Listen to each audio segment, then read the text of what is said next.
ठुकराया जिसने बाप को घर से दिया निकाल, उसको समझिए दीन की दौलत नहीं मिली।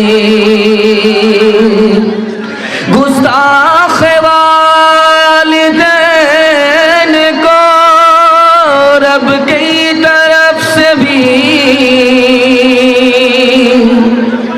जन्नत में लेके जाए वो फितरत नहीं मिली।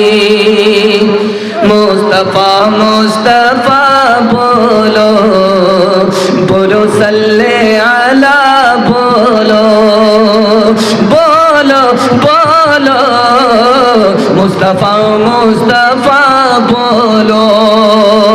एक दिन नबी ने हल्क़े असहाब में ये लफ्ज़ दोहराए 3 बार के नाकुस की कट गए। असहाब पूछते हैं वो बदबख्त कौन है, तौक़ीर जिसकी आपकी नजरों में घट गई। इरशाद यूं हुआ कि वो औलाद ना खलफ, घर जिसके जन्नत आ गई और पलट गई। माँ बाप का बुढ़ापे में जिसको न हो ख्याल, उस नासईद औलाद की किस्मत पलट गई। मुस्तफा मुस्तफा बोलो बोलो सल्ले अला बोलो। बड़ा खूबसूरत जलसा आगाज में सुनने वाले सामाईन ज़मीन से जिंदा पेशानी चमकती हुई दिल से दुआ करता हूँ अल्लाह हमारे सुनाने को आपके सुनने को बेहद कबूल फरमाए। ये मीडिया वाले जल्दी से सेटिंग करके आप बैठ जाइए। माशाअल्लाह सामाईन सरतापा सुनने के लिए मुंतज़िर हैं। मैं यहाँ से लेकर के वहाँ तक आपसे वादा लेना चाहता हूँ कि मैं दिल से सुना रहा हूँ, आप दिल से सुनेंगे। हाथ उठाइए इंशाअल्लाह। बीवी से पूछ करके माँ बाप की खिदमत करेंगे, हाथ उठाइए इंशाअल्लाह। ध्यान से सुनिएगा, तेजी के साथ निकल जाएगा। चंद सवाल है आपकी खिदमत में लेकर के आ रहा हूँ। मेरा पहला सवाल है, बूढ़ा पीछे है जवान आगे है। अल्लाह के रसूल ने उस जवान को रोक करके पूछा कि ये बूढ़ा जो तुम्हारे पीछे चल रहा है कौन है? कहा मेरा बाप है। का सुभान अल्लाह। अल्लाह के रसूल ने क्या पैगाम दिया उस जवान को? ये मेरा पहला सवाल है। दूसरा सवाल है, जवान नबी की मजलिस में सर पर हाथ रख करके बैठा हुआ है। अल्लाह के रसूल ने पूछा क्या हुआ? कोई गुनाह तो नहीं हुआ? कितना बड़ा गुनाह हुआ? उसने कहा जमीन से भी बड़ा, आसमान से भी बड़ा, अर्श से भी बड़ा। नबी ने तसल्ली दी। वो तसल्ली क्या है? ये मेरा दूसरा सवाल है। तीसरा सवाल और आखिरी सवाल है, मर्द अफजल है या औरत अफजल है?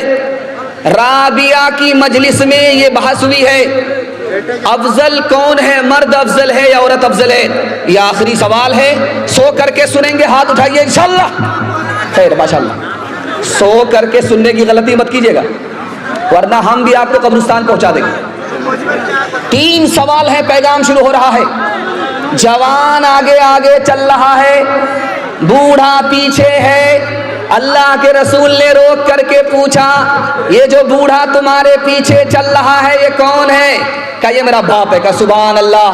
अगर तुम्हारा बाप है तो बाप से आगे मत चलना। अगर ये तुम्हारा बाप है तो बाप से पहले मत बैठना।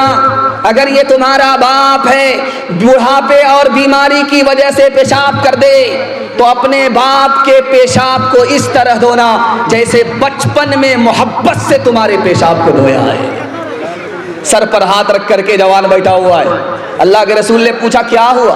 का बहुत बड़ा गुनाह हुआ। का कितना बड़ा गुनाह है?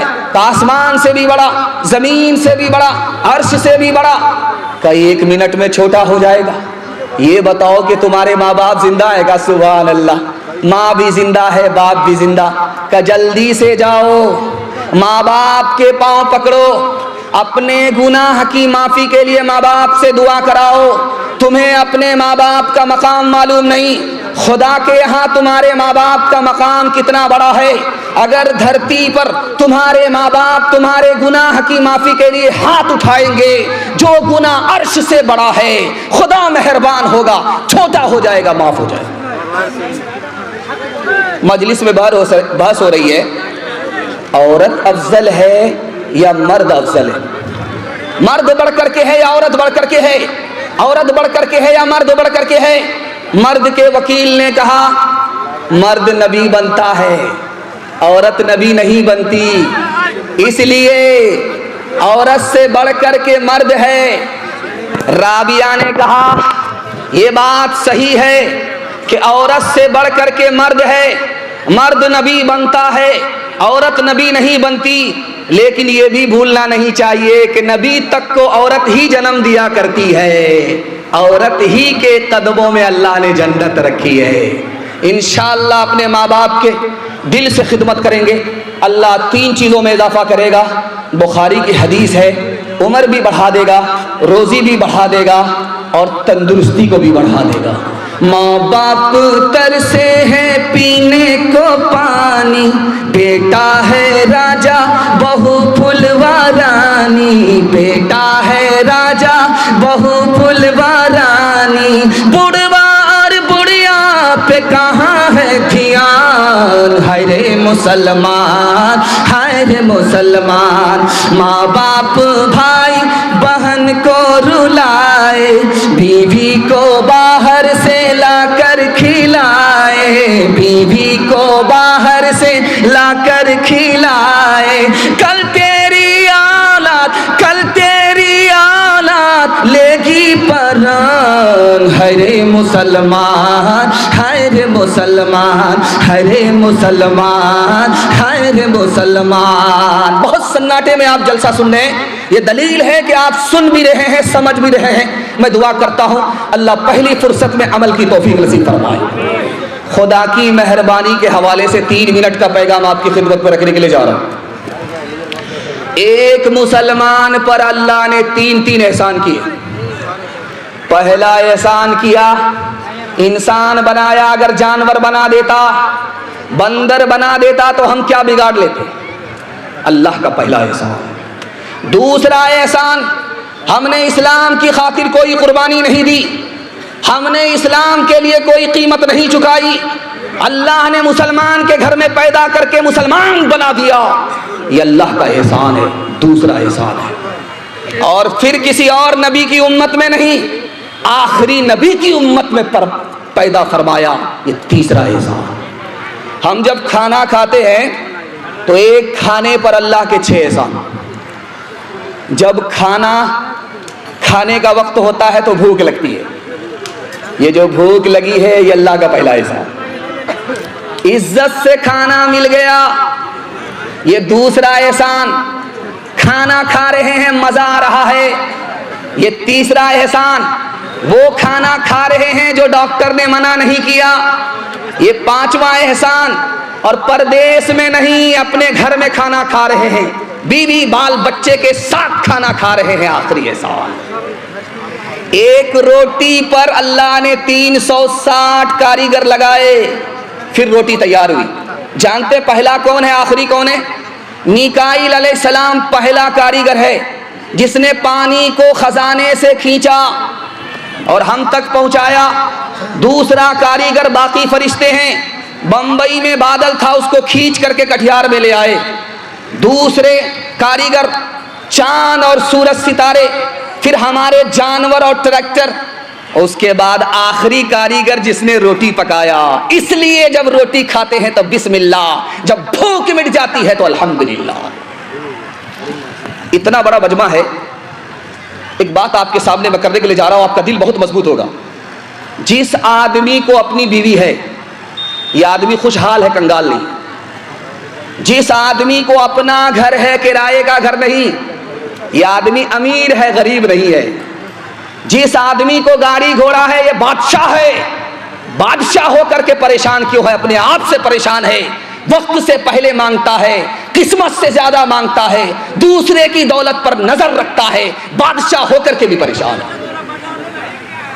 छींक आई, नबी की मजलिस में एक सहाबी को छींक आई। तो अल्लाह के रसूल ने कहा यरहमुकल्लाह, अल्लाह तुम पर रहम फरमाए। दूसरे आदमी को छींक आई, आप खामोश रहे, कोई दुआ नहीं दी। उस आदमी ने कहा या रसूल अल्लाह मेरा क्या गुनाह, मुझे छींक आई, आपने दुआ नहीं दी। तो अल्लाह के रसूल ने फरमाया कि उसको छींक आई, उसने खुदा को याद रखा, इसलिए मैंने भी दुआ में उसे याद रखा। तुमको जब छींक आई तुमने खुदा को भुला दिया, तो मैंने भी तुम्हें भुला दिया। इब्लीस फिरौन ने जब खुदाई का दावा किया तो लोगों ने कहा बारिश नहीं हो रही, बारिश करा दो। तो फिरौन फंस गया, मैं झूठा खुदा हूं, बारिश नहीं होगी, मैं झूठा हो जाऊं। इब्लीस से बोला यार मैं झूठा खुदा हूं, अगर बारिश नहीं हुई तो मैं झूठा हो जाऊंगा, बारिश करा दे। तो इब्लीस ने अपने तमाम चेलों से कहा आसमान पर जाओ, वहां से जम करके पेशाब करो। बारिश हो गई, इब्लीस आया दौड़ा दौड़ा, बारिश हुई थी। तो फिरौन बोला बारिश तो हुई थी लेकिन बड़ी बदबूदार थी। तो इब्लीस बोला जैसा तू खुदा है वैसे ही ने बारिश हो। हाथ उठाइए, वादा कीजिए खुदा की नेमत खाएंगे इंशाअल्लाह, अल्लाह का नाम लेंगे। हाथ उठाइए, मुसीबत में सब्र करेंगे, शिकवा शिकायत नहीं करेंगे। हाथ उठाइए इंशाअल्लाह। सब्र नहीं होगा खुदकुशी करेंगे। हाथ उठाइए इंशाअल्लाह। मौत से बढ़ के वो मोहब्बत का सिला देता है, रिज़्क़ बिन मांगे भी बंदों को खुदा देता है, रिज़्क़ बिन मांगे भी। तंग दस्ती मेरे दामन से लिपटना न कभी, तंग दस्ती मेरे दामन से लिपटना न कभी, है वो दाता मेरा हर काम बना देता है वो दाता। सीरत और सुन्नत के हवाले से पैगाम आपकी खिदमत में रहमत तमाम। 3 मिनट का पैगाम, बड़े खूबसूरत सामईन, दिल से दुआ करता हूँ अल्लाह आपको खूबसूरत बनाए। आमीन। एक मूसा से मुकाबला करने के लिए कितने जादूगर आए थे? 3 लाख। 3 लाख जादूगर आए। जिस रस्सी को सांप बनाने के लिए ऊंट पर लेकर के आए, उस ऊंट की तादाद कितनी थी? 3000। 3000 ऊंट पर सामान जादू, और जादूगर 3 लाख। एक मूसा से मुकाबला करने के लिए हार गए, कलमा पढ़कर मुसलमान हो गए। हजरत मूसा ने पूछा मालिक ये तो मेरा दुश्मन था, मेरा मुखालिफ था, कलमा पढ़कर मुआफिक कैसे हो गया, मुसलमान कैसे हो गया? खुदा की तरफ से जवाब आया, ऐ मूसा ये तुम्हारा कपड़ा पहन करके आए थे, ऐ मूसा ये तुम्हारी दाढ़ी रख करके आए थे, ऐ मूसा ये तुम्हारे सर के बाल रख करके आए थे, तुम्हारी लाठी लेकर के तुम्हारी नकल उतार रहे थे। जो नबी का कुर्ता पहने, जो नबी की दाढ़ी रखे, जो नबी का बाल रखे, मेरी रहमत ने गवारा नहीं किया ऐसे नकल करने वाले लोगों को जहन्नम में दाखिल किया जाए, इसलिए मैंने इनको हिदायत दी, ये कलमा पढ़कर मुसलमान हो गए। डॉक्टर साहब थे, डॉक्टर अंबेडकर साहब इंतकाल कर गए। उन्होंने ऐलान किया था इसी हिंदुस्तान में, मैं मुसलमान बनना चाहता हूँ। लखनऊ से मौलाना अली मियां नदवी आ गए, कहा कि डॉक्टर साहब मैं कलमा पढ़ा रहा हूँ, आप मुसलमान हो जाइए। कहा आप मुसलमान नहीं बनूंगा। कहा अभी तो आपने ऐलान किया था मुसलमान बन रहा हूँ, और मैं जब आया कलमा पढ़ाने के लिए तो आप कहते हैं कि मुसलमान नहीं बनूंगा, बात क्या है? कहा मौलाना जाने दीजिए, मैं आपका भी एहतराम करता हूँ, आप कपड़े से मुसलमान लगते हैं, आप दाढ़ी से मुसलमान लगते हैं, आप शक्ल से मुसलमान लगते हैं, इसलिए मैं आपका भी एहतराम करता हूँ, आपके मजहब का भी एहतराम करता हूँ, लेकिन मैं मुसलमान नहीं बनूंगा, इसलिए कि मुझे 80% हिंदुस्तान का मुसलमान मुसलमान ही नजर नहीं आता। इस घर को आग लग गई घर के चराग से। ये जो चर्च है, इस चर्च में मुरीद आया पादरी के पास, तो उससे पादरी ने पूछा तुम्हारी दाढ़ी की उम्र ज्यादा है या तुम्हारी उम्र ज्यादा है? बोला भी आप भी अजीब पागल मालूम होते हैं, पहले मैं पैदा हुआ हूं, उसके बाद मेरी दाढ़ी पैदा हुई है, तो दाढ़ी मेरी मुझसे कैसे बड़ी हो सकती है? मैं उम्र में बड़ा हूं, दाढ़ी उम्र में छोटी है। तो पादरी ने कहा कि 10 साल पहले जब तुम आए थे तो तुम्हारी दाढ़ी काली थी, 10 साल के बाद जो आए हो तुम्हारी दाढ़ी सफेद हो गई। हैरत है, 20 साल में तुम्हारी दाढ़ी बदल गई, लेकिन तुम बचपन से 55 में आ गए, तुम नहीं बदले। अफसोस तो इसका। ये कटिहार है, आप यहां से सफर कीजिए पंजाब, यहां से आप दिखा दीजिए किसी पंजाबी को भीख मांगते हुए दिखाइए। यहां से लेकर के आप चले जाइए पंजाब, किसी सिख को आप भीख मांगता हुआ नहीं दिखा सकते। लेकिन जब रमजान से पहले जुमा का दिन होता है, जुमा के दिन, जुमा के बाद हालत ये होती है कि हट्ठा कट्ठा उल्लू का पट्ठा, भीख का कटोरा लेकर के कहता अल्लाह के नाम पर दे दो, अल्लाह के नाम पर दे दो। तो लोगों ने कहा यार भीख मांग रहे हो या फुटबॉल खेल रहे? तुमको तो सर झुका करके भीख मांगना चाहिए, सर उठा करके भीख मांगते हो। तो क्या कहता है, किस बात की शर्म? मेरा दादा नेशनल फकीर था, मेरा बाप इंटरनेशनल फकीर है, खानदानी पेशा है। आपको चैलेंज है, आप कटिहार से पंजाब तक किसी भी सिख को बगैर दाढ़ी के दिखा दीजिए, बगैर पगड़ी के दिखा दीजिए, हर चीज छोड़ देगा सिख, लेकिन दाढ़ी नहीं छोड़ेगा, पगड़ी नहीं छोड़ेगा। सिखों की तादाद इस हिंदुस्तान में इतनी कम है जैसे आटा में बाल, और मुसलमानों की तादाद इस हिंदुस्तान में इतनी ज्यादा है जैसे आसमान पर सितारे। लेकिन मुसलमान कदम कदम पर जलील है, सिख को इज्जत की चोटी मिल रही है। जानते हैं क्यों? सिखों ने दीन और धर्म को दांत से पकड़ा, इज्जत की चोटी पर पहुंच गए। मुसलमानों ने दीन और धर्म को छोड़ दिया, अल्लाह ने ठोकरों में डाल दिया। हाथ उठाइए, वादा कीजिए सीधा बुढ़ापे में दाढ़ी रखेंगे इंशाअल्लाह। हाँ, जरा जलसा खत्म होने दीजिए, उसके बाद मुलाकात करते हैं आपसे। किरदार बद पे खुद ही ज़हर, किरदार बद पे हम पे ये ज़हर मत हुई है आज, फिर दुश्मनाने दीन की कसरत हुई है आज। इंसानियत से इंसान को नफरत हुई है आज, हमसे जुदा रसूल की सुन्नत हुई है आज। मिल्लत का हाल इसलिए बेजान हो गया,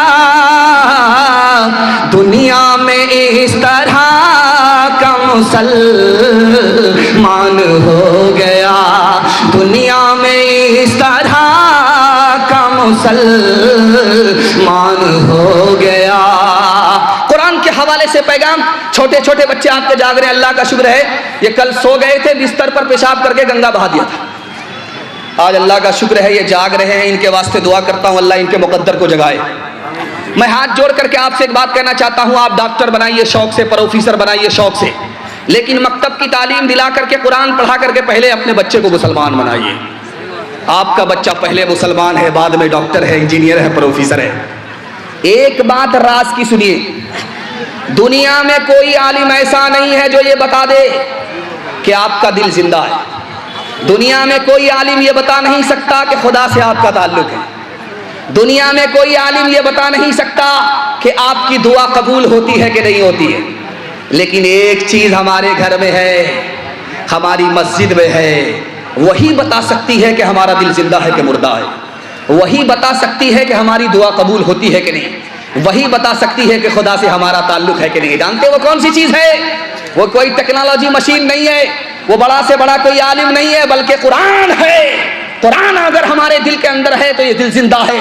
अगर कुरान दिल से निकल गया ये दिल मुर्दा है। उसकी पहचान है कि जगाने के बाद भी नहीं जागता। अगर कुरान से ताल्लुक है तो खुदा से हमारा ताल्लुक, कुरान से ताल्लुक नहीं तो खुदा से कोई ताल्लुक नहीं। अगर कुरान पर अमल है तो दुआ कबूल होती है, इसकी गारंटी है। अगर कुरान पर अमल नहीं है तो दुआ कबूल होती है, इसकी कोई गारंटी नहीं। कुरान में एक लफ्ज है, अल्लाह की रस्सी को पकड़ो। तुम गालिब रहोगे, कोई तुम पर गालिब नहीं आ सकता। मुहय्यिद्दीन इब्न अरबी फरमाते हैं कि जानते हैं वो रस्सी क्या चीज़ है? वो कुरान है। अगर आपने कुरान को पकड़ लिया तो दुनिया आपसे शिकस्त खाएगी, दुनिया आपको शिकस्त नहीं दे सकती। एक आदमी की शादी हो गई, 1 साल हुआ, बाल बच्चा नहीं। 2 साल हो गए, बाल बच्चा नहीं शादी को। तो लोगों ने कहा कि यार तू कैसा जवान है, शादी हो गई, कैलेंडर छप ही नहीं रहा। अब बेचारा शर्मिंदा हो रहा है, मुंह छुपा रहा है। रात के अंधेरे में खुदा से दुआ किया कि मेरे मालिक कब तक लोगों से मुंह छुपाऊंगा, बेटा ना दो सही, एक बेटी दे दो, वादा करता हूं जब उसकी शादी होगी तो दुनिया की हर दौलत देकर के रुखसत करूंगा। कबूलियत की घड़ी थी, दुआ कबूल हो गई, बेटी मिल गई। जब जवान हुई तो जेब में फूटी कौड़ी। परेशान हुआ, इमाम शाफी रहमतुल्लाह अलैह के पास आया, हसरत गजब हो गया, खुदा ने बेटी दिया, जवान हुई, वादा किया, फैल हो रहा है, जेब में फूटी कौड़ी नहीं है। का तुम झूठ बोलते हो, तुमसे बड़ा मालदार कोई हो नहीं सकता। का हुजूर आप मेरी गरीबी का मजाक क्यों उड़ाते हैं? न रुपया पैसा है, न सोना चांदी है, न जमीन जायदाद है, कुछ भी नहीं है। अरे तुम सबसे बड़े मालदार हो, तुम्हें पता नहीं है। तुम्हारी बेटी अभी ससुराल नहीं गई है, उसको कुरान की तालीम दो, जब ससुराल जाने लगे तो कुरान के साथ उसको रुखसत कर दो। दुनिया की कोई दौलत कुरान के मुकाबले में नहीं हो सकती। हाथ उठाइए, वादा कीजिए। अखबार रोज पढ़ेंगे, कुरान कभी कभी। हाथ उठा दीजिए इंशाअल्लाह। हाँ, आप लोग कलकत्ता नहीं पहुंचेंगे, सीधा रांची जाने वाले। जो सबसे जरूरी है, मुसलमान नहीं पढ़ते, ईमान के सहीफे को निगहबान नहीं पढ़ते, ईमान के सहीफे को। ये कैसे मुसलमान है जो सुबह सवेरे, ये कैसे मुसलमान है जो सुबह सवेरे अखबार तो पढ़ते हैं, कुरान नहीं पढ़ते, अखबार तो पढ़ते हैं, कुरान नहीं पढ़ते, अखबार तो पढ़ते हैं। एक तारीख आपके सामने रखने के लिए जा रहा हूं, आपके पैर से जमीन निकल जाएगी तालीम के हवाले से। सुनने के लिए आप लोग तैयार हैं बेदारी के साथ? तो हाथ उठाइए इंशाअल्लाह। सुना, हाथ उठाइए, दिक्कत नहीं है, 7 खून माफ है। और हाथ उठा करके वादा कीजिए, नौकरी नहीं तो तालीम नहीं। हाथ उठाइए इंशाअल्लाह। खैर, आपको मैं बेदार करके छोड़ूंगा। आप पिंडाल में कम हैं, ससुराल में ज्यादा। ध्यान से सुनिएगा, 500 साल में सबसे ज्यादा साइंसदां किसने पैदा किया? तो लिखा कि ईसाइयों ने 70 साइंसदां पैदा किए। इसी हिंदुस्तान ने सिर्फ 8 साइंसदां पैदा किए। और बगल में चीन है, 500 साल में सिर्फ 5 साइंसदां पैदा किए। और 500 साल में मुसलमानों ने कितने साइंसदां पैदा किए? 106। 55% साइंसदां मुसलमान पैदा करता था। और आज की तारीख यह है कि साइंसदां में मुसलमानों का नाम ही नहीं। 1400 साल में डॉक्टर किसने कितना पैदा किया? यहूदियों ने 11 डॉक्टर पैदा किया 1400 साल में। ईसाइयों ने कितने डॉक्टर पैदा किए? 51। और चाइना ने कितने डॉक्टर पैदा किए? 7 1400 साल में। जापान ने कितने डॉक्टर पैदा किए? सिर्फ 5। इस हिंदुस्तान ने कितने डॉक्टर पैदा किए? सिर्फ 4। और